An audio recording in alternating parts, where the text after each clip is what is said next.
Hello again, I'm Anna Delman. It is day number 100 in my note writing journey to encourage myself to bring about all the changes I want in my life for my future. It originated when I wanted more discipline to get me over those hurdles in my recovery process. And I'm on day number 100, so it has been working. Now, I haven't gotten as far as I wanted to, but I've come a whole long way, and I haven't gotten as far as I wanted to because I was pushing myself often too hard. I have expressed it as I feel like a soda bottle that's been shaken up so hard, and I can't wait for the cap to be taken off so that what's inside can just bubble over and explode in the living of life. However, the reality is I may feel all shook up, I may want that cap to come off. However, I need to wait for the fizz to calm down a little bit so that I can be more balanced in my approach to a recovery. I felt so good going for walks that I would push myself just a little too hard, only then to need to take a week off for comfort to be restored to my abdomen, where I had my major surgery. And the frustration in having to sit when I wanted to walk because I had made a bad choice of walking an incline, of going that extra 5 minutes. So it's been a learning process for me. However, 100 days, here I am, and I'm looking forward to the next 100. So what are the musts for the next 100 days? The goals to increase my walking, my exercise time from 20 to 30 minutes, and if I do it in slow increments, I should within the next 100 days be able to get to that. Hopefully by 100 days I'll be up to 45 minutes, hopefully even an hour. That's a nice goal, right? But realistically, I want to move forward, and I'm going to do it strategically, not push myself too hard. I need to stop. When I've reached like 25 minutes, I need to stop and do that consistently for a week or two before I take it to the next step. Logical, right? And then my writing time. I need to make sure that it is solid and secure, and this is how much I'm going to spend writing a day, and accommodate for those distractions which come to all of our lives, yet still maintain that as a goal, and then possibly give up doing other things if I'm able to be able to pursue that goal. And then another must is to discipline my Bible reading, my devotional time, to an hour and a half a day. All these things are doable for me. I need to have my mindset of flexibility. What is changeable, but which I don't want to change, however life happens, is I like waking up at 4 a.m. I like those quiet hours in the morning before the hustle and the bustle and the noise of the day gets going. It has always been a treasure for me, even in my highly productive, busy days of life. I would always wake up early if I knew I had a busy day, because I like that 45 minutes. I like that hour alone just to drink my tea or drink my coffee and get a slow start to the day. It makes my whole day serene if I'm able to do that. If you're not able to do that, and hustle and bustle is what you like to wake up to, good for you, works for you, that's great. And we just have different things that make us feel great, and that's good. We don't all have to be the same.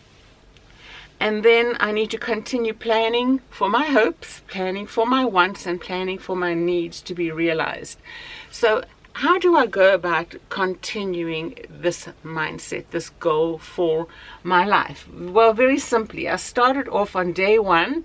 My little note was day one, look for the sun, and I had a little sun face with sun rays going from it, and then disciplining my hopes, my wants, my dreams, my desires. I was trying to be a little witty phrase. I didn't realize it would come to doing it on YouTube publicly for 100 days, but that was how it started. But that foundation, and this is my little, where I spike all my notes onto, because I want to track them. I want to get to 365 days. What this foundation represents to me is biblical living. And so the foundation of what I was hoping on that day one to do, and I'll read it to you, is Proverbs 24, 3 and 4. This is from the Amplified Translation, and I've expanded it somewhat from that, as I wanted it to be a personal application to my life, and how could I live this out in my life. This has been, I would say, my life verse for about 25 years, and it is the reason I have a master's degree in biblical counseling, because I wanted this to be established as my life pattern, and that would facilitate the way I functioned in life. So as I read it, it's a very simple 2 verses, but I want you to consider each word as I read it, and the depth, if you analyze it, what it should and could mean for you. The Bible was not written to be complicated. It was written to be lived, and lived through application. So here goes. Through skillful and godly wisdom is a house, a life, a home, a family built, and by understanding it is established on a sound and good foundation. And by knowledge the rooms, every area, every recess, the deepest parts of a life, a home, a house are filled with all precious and pleasant riches. Again, Proverbs 24, 3 and 4, it's down in the notes. I've done a lot of repetition in this. If you read it from the NASB or the ESV or the WEB, whichever translation you're reading it from, it won't go as expanded as this. I intentionally expanded it for myself because of the impact it has in relevancy to our daily living. Skillful wisdom, understanding established, sound good foundation based on knowledge. All those things it's referring to are filled to the very depth of what they can be filled with precious and pleasant riches. So if you're applying skill to your life, to how you analyze things and how you want them changed to reflect that, you're going to have a more sound and solid life and home and functioning. A house, a life, a home, a family. Those are all the areas in life in which we function and which we live. A family that deals with relationships in the home, beyond the home. How do you do a home and a house and a home are 2 different things. A house is solidly, structurally built, and you pay attention to all those things which make it solid. That can be applied to the house of your life. How are you doing that?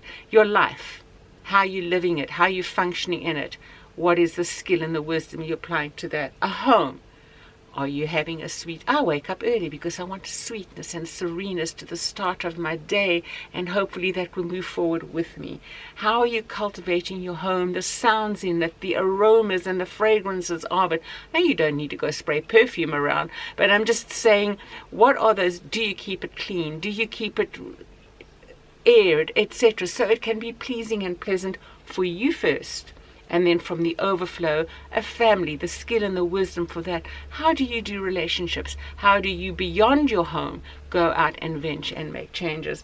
So a simple verse, and the Bible is intended to be a simple read, but if you wanted to spend the time really analyzing what it means, it goes to depths that will change your life radically from deep down and how you live it out. So that's why I invested my life in studying it, and that is why I continue to do so, because I know what I'm investing in my soul and in my heart will affect the way I understand life and the knowledge I apply to it.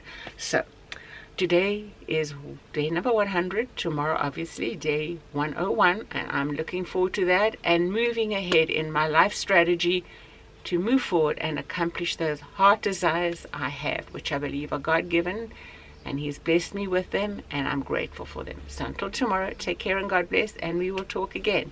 Bye-bye for now.